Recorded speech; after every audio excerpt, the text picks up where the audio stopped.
नमस्कार, मैं हूं आपके साथ नम्रता शर्मा। देश और दुनिया भर में डेडली वायरस कोरोना से संक्रमित लोगों की संख्या बढ़ती जा रही है और अब इसका असर हर किसी पर ही पड़ता हुआ दिख रहा है। यूं तो ये शादियों का सीजन है और अब कोरोना का असर शादियों पर भी पड़ता दिख रहा है। अब आप सोच रहे होंगे कि मैं शायद उस लिहाज से कह रही हूं कि जो मेहमान हैं उनकी संख्या घटा दी गई है, मास्क पहनना जरूरी हो गया है। लेकिन इन सब के बीच एक ऐसा मामला गुजरात से सामने आया है जो आपको भी टेंशन में डाल देगा और अगली बार अगर आप किसी शादी को अटेंड करने जा रहे हैं तो आप वहां जाने से पहले 100 बार सोचेंगे। देखिए, मामला है गुजरात के वलसाड का। यहां पर क्या हुआ, यहां पर एक शादी चल रही थी कि अचानक से फिर जब विदाई हुई तो ससुराल जाने के बजाय दुल्हन को क्वारंटीन करना पड़ा, और ऐसा इसलिए क्योंकि दुल्हन कोरोना पॉजिटिव पाई गई।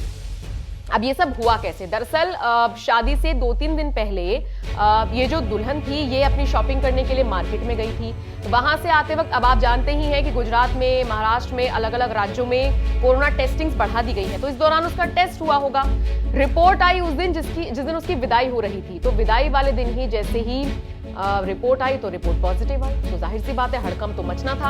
अब विदाई के बाद कहां वो बेचारी ससुराल जाती, उसको क्वारंटीन होना पड़ा 14 दिन के लिए। और अब जो उसका पूरा घर है, जो वो बाराती थे, बारात बता दें आपको महाराष्ट्र से आई थी, तो ये जो सारे लोग हैं अब ये भी कुछ दिन के लिए क्वारंटीन होंगे।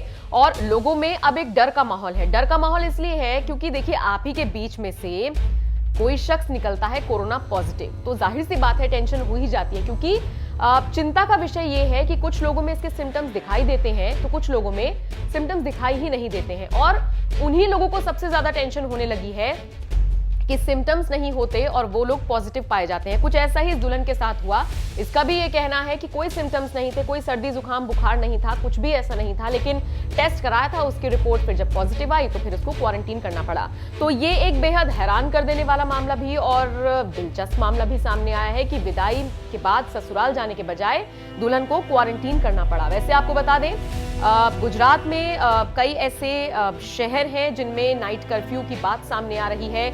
महाराष्ट्र में भी इसको लेकर ऐलान किया जा सकता है और अपने लेवल पर सरकार जो भी कोरोना को रोकने के लिए कर सकती है वो किए जाने की पेशकश जल्द ही की जा सकती है। सरकारें अपने लेवल पर काम कर रही हैं, लेकिन लोगों को भी समझना होगा कि जिस तरीके की गाइडलाइंस बनाई गई हैं कि आप ज्यादा से ज्यादा किसी फंक्शन में और कहीं पर भी पब्लिक प्लेसेस में आप इकट्ठा ना हो, क्योंकि ये आप ही की सेहत के साथ खिलवाड़ है। तो ऐसे में लोगों को भी ये चीज समझनी होगी। बहरहाल इस पूरी खबर को लेकर आपकी राय हमें जरूर बताइए।